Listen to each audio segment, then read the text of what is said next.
Hey everybody, Batmerk here. Today I'm going to be reviewing Amon Amarth's Deceiver of the Gods. It's a pretty much Loki inspired album, so if you want, check it out. But first, if you guys want, you can check out my book, Butch CLEAVER. It's a horror western about a brutal butcher who gets killed and he's brought back to life by a voodoo curse, and that curse gives him the power to weaponize bone on a molecular level. He tries to use that power for revenge, reckoning, and redemption. If you like Swamp Thing, Batman, Jonah Hex, Spawn, 90s style stuff, spaghetti westerns, Universal Monsters, a lot of stuff. Vampire Hunter D, you might like this book. Basically, just waiting on the books to come in. I'm backed by 95 awesome backers, and I got my prints in. There's them right there. Good to go. Lots of good stuff. That's the back right there. So we're just waiting on those. And everyone that signed up for the campaign, you're going to get this trading card if you signed up back in before the campaign launched. But all the backers, or at least the first 100, are going to get these. And all the backers, are going to get that. And also that sticker by 6 a.m. So, enough of the shill. Back to Amon Amarth's Deceiver of the Gods. This album, I got it in this special like digipack. It has all this really cool like album art. It's got Thor. Right here. It's got Odin on Slipnir, his 8-legged horse, and then right here it's got Thor fighting Loki. Again, I was saying it's mostly all about Loki, and the album art is basically a lot of the same stuff right here. But yeah, it's a cool package. Whenever these guys do their releases, I try to get the digipacks. But they had another one where it actually came with a bust of Loki, and it had his horns coming out. He's got like a skeleton head. That's that. But also this one came with this right here. I don't know if you can see it. It's called Under the Influence. It's got 4 cover songs, one by Black Sabbath, AC/DC, Judas Priest, and Motorhead. But you can barely see it. But yeah, that's it right there, folks. The first song on this album is Deceiver of the Gods. I would say too, if you can, check out the videos they did for this album. I think the singer he actually did a movie called Northman, I think, or Norseman, and yeah, he's in the movie as a Viking, and they did one of the songs for it. But yeah, I used to barbecue this album a lot. It's pretty cool, classic sounding album. First song on here is Deceiver of the Gods, and this one starts off with an awesome like melody it's really catchy. Has fast double bass in it, and it has this like brutal melodic breakdown in it. The guitar solo is really cool, and the chorus is badass. So that one's just like the straight up Deceiver of the Gods one. The second track on here is As Loki Falls. This one's a straight up Loki centric type song right here. I love the intro on this one. It's got one of my favorite intros on it, and the backbone melody on this, it's like one of my favorites on the album. I love how the intro builds with like the hammer-ons with the guitar in the beginning of the song. It kind of comes back to later in the end of the song. But back to the intro of the song, the double bass just comes in and everything just kind of really comes together. It's really cool. It just has a really the backbone riff of the song has this wicked sounding, just sounds wicked, like evil sounding. Probably because it's Loki. The third song on here, they actually it's called Father the Wolf, and this is a music video for that. Has a music video for that movie that the singer was in, Johan, called Norseman. And yeah, it's catchy. It's got a really melodic intro, hard hitting rock beats, catchy ass chorus. The solo section has a wah-wah pedal in it with some fast double bass over. It's just really cool and solid sounding song. The fourth song on here is Shapeshifter. This one I believe also has to do with Loki again. There's a lot of songs on here that kind of have to deal with Loki, and yeah, this one is starts off with this epic sound intro, and it has a lot of heavy like chugs in it, and it's mischievous sounding melodies. So that's probably why this one is also again Loki-esque, and it's just a solid banger. I think it's one of the heaviest, to me, one of the heaviest songs on the album. And yeah, definitely check that one out. Number 5 is Under Siege. This is just a solid. This one has just like a solid, heavy melodic intro. It's like a mid-speed banger. Yeah, it's got this epic tremolo verse in like the middle section, like some of their songs do. And yeah, the bass solo in here, like they actually I love it when bands like let the bass player get in there and do his little thing. You know, like if the music just stops, especially in metal. If the the music just stops and you got the bass player doing his thing, take it all out, and then it builds the song back up again. We hear a lot of stuff in metal about breakdowns, but I like build-ups a lot. Yeah, again, probably one of the coolest little bass parts on here. It does have a acoustic exit on the end of the album.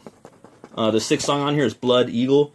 This one begins with the sound of gore itself, with somebody getting taken out, some big Viking doing some crazy stuff. A Blood Eagle is basically, a little lesson people don't know, it's basically in the Viking times, they would cut out the lungs and rip them out of your back and put them on your shoulders, from my understanding. And that right there is the Blood Eagle, and that's what they would do to their enemies.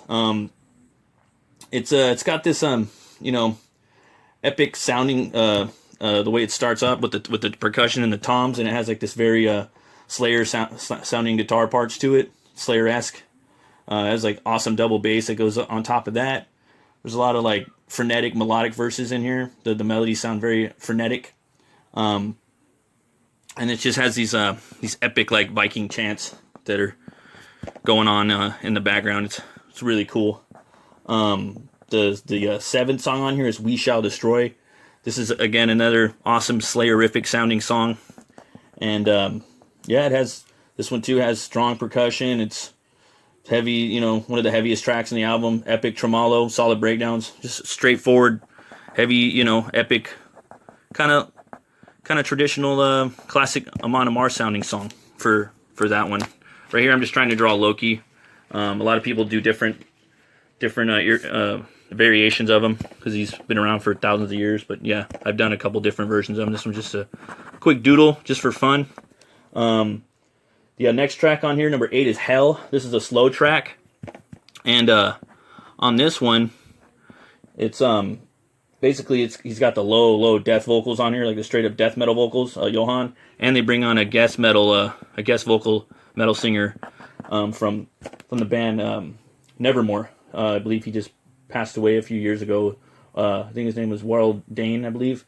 I seen him play live too back in the day. I forgot who I saw him play with, but he sang really good live. When I seen him, though, his microphone went out. Unfortunately, it was pretty messed up. I can only understand how that feels when you're doing a big show in California and then your mic goes out. But yeah, it happened, and it was unfortunate for them. But the songs that I did hear, they were awesome.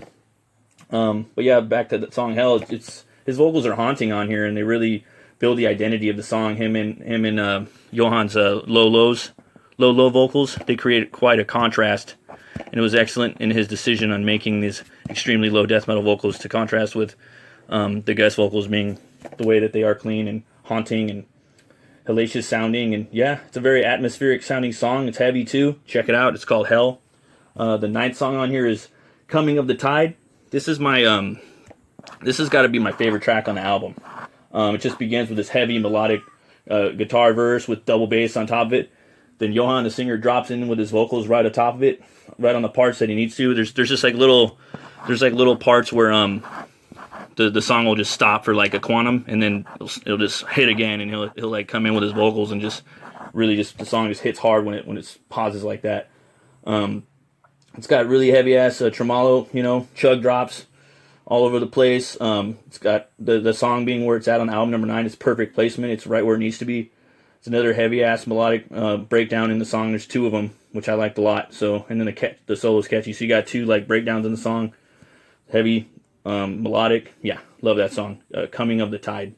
And the 10th song on here is Warriors of the North. So it's one of the traditionally long songs at the end of the Amon Amarth albums, but it's epic. It's awesome. You can put it on, crack open some whiskey and just listen to it. Put it on a record. Listen to the epicness of the outro. It begins with the cool like clean guitar, and then it just picks up with the hard hitting percussion. There's big epic quest like melodies throughout the whole song, and it's just heavy to boot. And then basically it kind of goes through that, and the lyrics are really awesome too. They're usually, I believe this one's pretty much historical, because they kind of waver in and out of that. And yeah, it's a perfect way to to end an album. But yeah, I definitely give Amon Amarth's Deceiver of the Gods 2 horns up. Yeah, I've listened to this, I ain't gonna lie, this album probably like 100 times. It's probably listened to it more than most of their albums. And I do like, I love Amon Amarth, and it's just an awesome sounding album. I was at the beer store today, and it came upon this Einstok brew. It's a Dopplebock for Christmas. I think it's like a 6.7, and these guys are from, I believe this brewery's from Iceland. It's this limited edition, seasonal, is only available through the holiday season, but this winter celebration German-style Dopplebock is worth the wait. Malted barley and chocolate tones define the traditional style, while the robust aroma and long, mellow finish will make this perfect companion for your holiday adventures. Get it while you can. So yeah, I'll go ahead and take a crack at it. Let you look at this album art and my little Loki head right there. And Loki, you know, he's a giant, a snake, and a wolf. So I'm gonna play around a lot with that. I actually want to do a comic with him in it. Hopefully in the next 5 years. Ooh, smells pretty good. I'll go ahead and give this Dopplebock Einstok a chug. Yeah, that's delicious. Oh, wow. Hell yeah. Yeah, check it out. Dopplebock Einstok. Should have it at your local beer store. Give that 2 horns up. And as always, folks, if you like metal, you like movies, you like brewskis, you like comics, then stop on by, ring that bell, smash that like button for metal, movies, and brewskis. You folks, be bold, be brave, and have a Merry Christmas.